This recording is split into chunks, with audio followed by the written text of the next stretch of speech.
మీ business ఏదైనా మీ ఊర్లో promotion చేయాలంటే అది సుమన్ టీవీతోనే సాధ్యం. ఇప్పుడే సంప్రదించండి.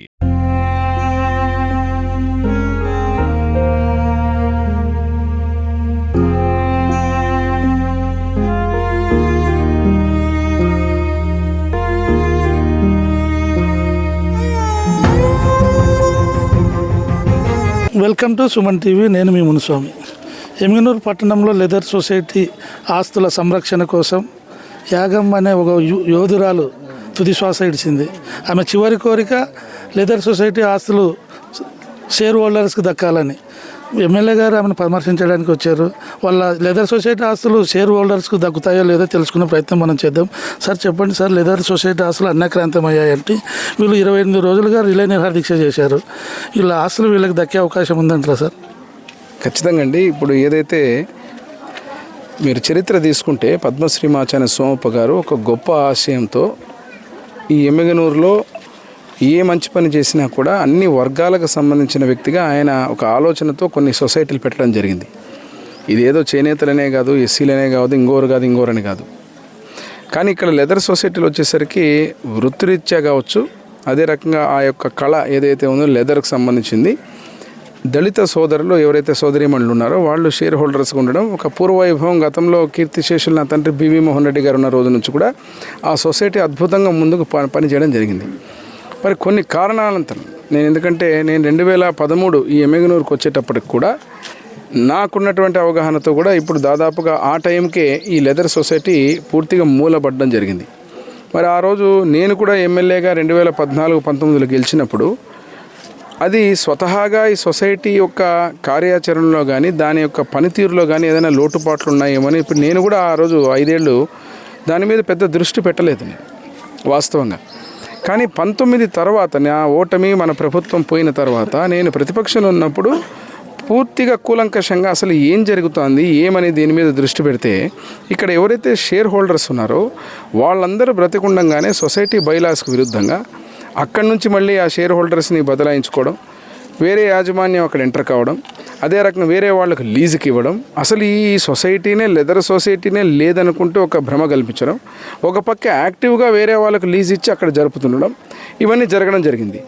మళ్ళీ మేము అధికారంలోకి వచ్చిన తర్వాత నేను చూశారు యాగమ్మ ఈరోజు మరణించడం చాలా బాధాకరం. వాళ్ళ కుటుంబానికి ప్రగాఢ సానుభూతి తెలియజేస్తున్నా. ఈమె ఒక షేర్ హోల్డర్గా దాదాపు అనేక సంవత్సరాలుగా ఏ సమయంలో వచ్చి నేను ఏ సమయంలో ఏ ప్రోడక్ట్స్ చేసేవాళ్ళం కూడా అని చెప్పి నాకు వినతి పత్రం ఇచ్చింది.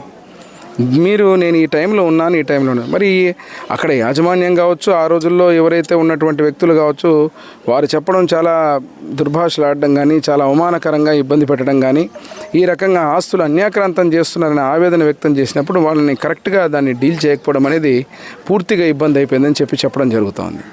ఈరోజు ఇక్కడికి వచ్చినప్పుడు ఇక్కడ ఉన్నటువంటి వ్యక్తులు ఎవరైతే పేర్లు ఉన్నాయో ఆ పేర్లలో ఉన్నటువంటి వ్యక్తులు కూడా అక్కడ ఉన్నటువంటి దాంట్లో ఆ లెదర్ సొసైటీలో ఏ రకంగా వచ్చారు, వాళ్ళు ఏ రకంగా ఈ లెదర్ సొసైటీని దుర్వినియోగం చేశారనే దాని మీద ఎంక్వైరీ చేయాలనేది యాగమ్మ ప్రధాన డిమాండ్ ఆ రోజు నాకు చెప్పడం. అదే రకంగా ఆ లెదర్ సొసైటీని మళ్ళీ పూర్వవైభవం తెప్పించి దానికి గతంలో ఎట్లాగా నడిచిందో అనేక మంది షేర్ హోల్డర్లకు కూడా ఉపాధి కల్పించే విధంగా, ముఖ్యంగా దళిత సోదరీమణులు ఎక్కువగా ఉన్నటువంటి ఇది దాన్ని పునరాకృతం కాకుండా మళ్ళీ దాన్ని కొనసాగించాలనేది ఆమె కోరిక. మరి ఖచ్చితంగా నేను ఆ రోజు చెప్పాను, ఈ ప్రభుత్వం కూటమి ప్రభుత్వం బడుగు బలహీన వర్గాలు దళిత వర్గాలకు, ముఖ్యంగా ఎస్సీ ఎస్టీ మైనారిటీల ఆస్తుల పరిరక్షణలో కానీ దేంట్లో కూడా ఎప్పుడు కూడా వెనుకం చేసేటువంటి పరిస్థితి కాదు.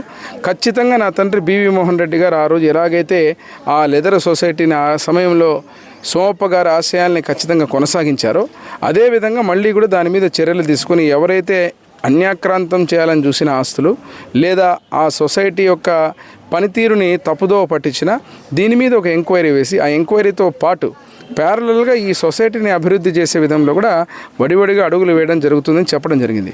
కానీ దురదృష్టవశాత్తు వీళ్ళు నేను చెప్పిన మాట కూడా వినకుండా కొంతమంది నిరాహార దీక్షలకు దాదాపు 20-24 రోజులు కంటిన్యూ కూర్చోవడం జరిగింది. నేను చెప్పాను కూడా, మొన్ననే ఆవేదనతో చెప్పడం జరిగింది. దాదాపు 2 రోజుల క్రితం అనుకుంటా వీరు వస్తే నేను చెప్పాను, మీరు దయ ఉంచి మీరు ఇన్ని రోజులు ఇబ్బంది పడ్డారు, మళ్ళీ దీక్షల పేరు మీద మీరు కడుపు కాల్చుకోవద్దండి. దయ ఉంచి ఈ ప్రభుత్వం నాకు చెప్పిన దానికి ఏదైతే చెప్పారో ఆ మాటని ఖచ్చితంగా ఈ లెదర్ సొసైటీని మళ్ళీ పూర్వవైభవం తెస్తాం, షేర్ హోల్డర్స్కి న్యాయం చేస్తాం. అదే రకంగా అక్కడ ఏదైనా ఉండొచ్చు లోకల్గా జరిగేటువంటి పొరపాట్లు, వాటన్నిటిని సరిదిద్ది ఎంక్వైరీ చేసి ఏ రకంగా చేయాలో ఆ రకంగా మీకు ఇబ్బంది కలగకుండా చేస్తామని చెప్పి దాని మీద ఒక ప్లాన్ ఆఫ్ యాక్షన్ కూడా సిద్ధం చేయడం జరిగింది.